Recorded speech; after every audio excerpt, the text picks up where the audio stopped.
Dear students, first of all, very much good morning to all of you. हमारा जो unit चल रहा था वो था स्टाफिंग का।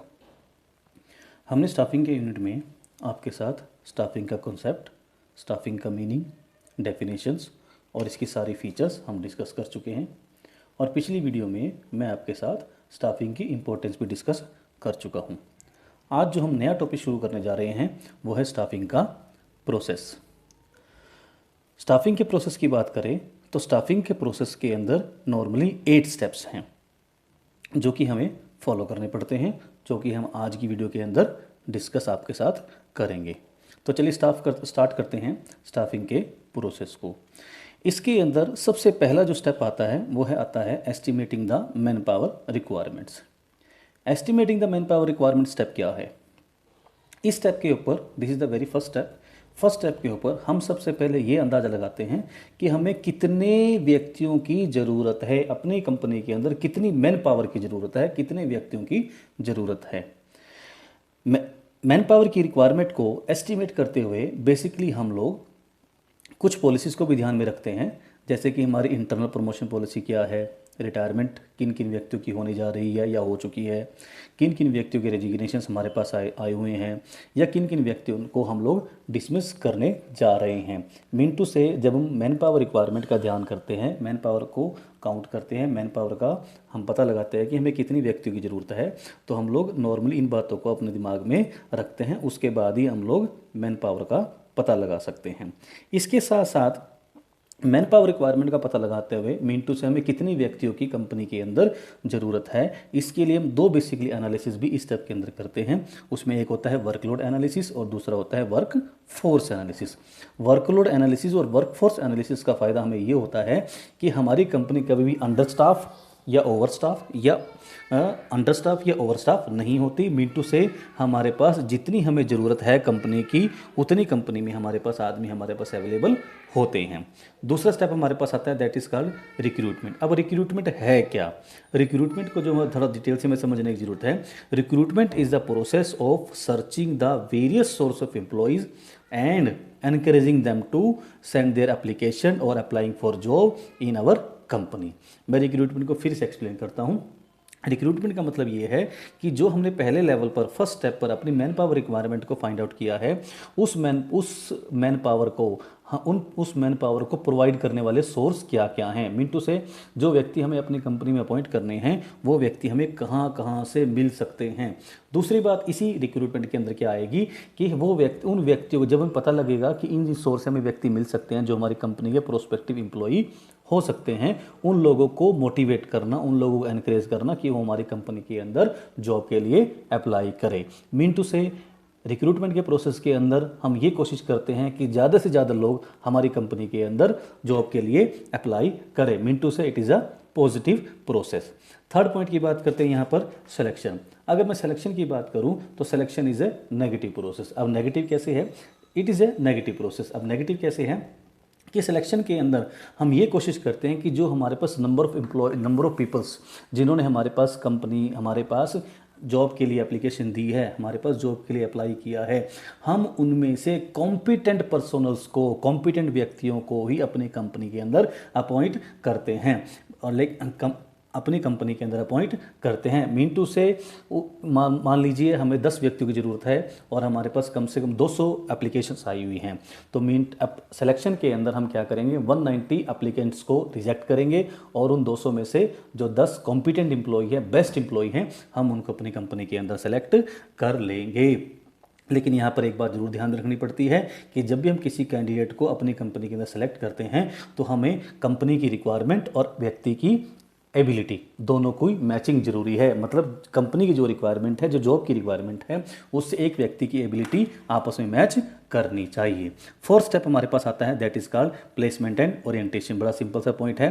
प्लेसमेंट का मतलब है कि किसी व्यक्ति को जिस व्यक्ति को हमने जिस जॉब के लिए सिलेक्ट किया है उस व्यक्ति को उस पोस्ट के ऊपर ज्वाइन करवा देना, उस व्यक्ति को उस जॉब के ऊपर अपॉइंट कर देना। और ओरिएंटेशन, दूसरा पॉइंट इसके अंदर आता है ओरिएंटेशन का। ओरिएंटेशन क्या है कि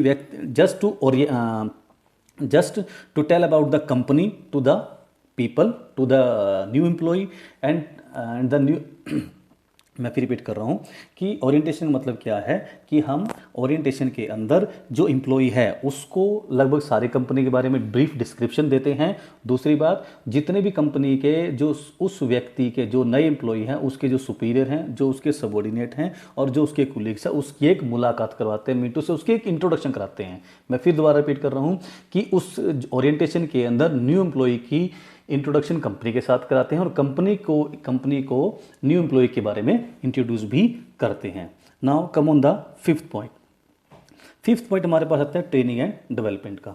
इस स्टेप के अंदर जो ये स्टाफिंग का फिफ्थ स्टेप है ट्रेनिंग एंड डेवलपमेंट का, देखिए इससे पहले मैं आपको एक बात बताना चाहता हूँ।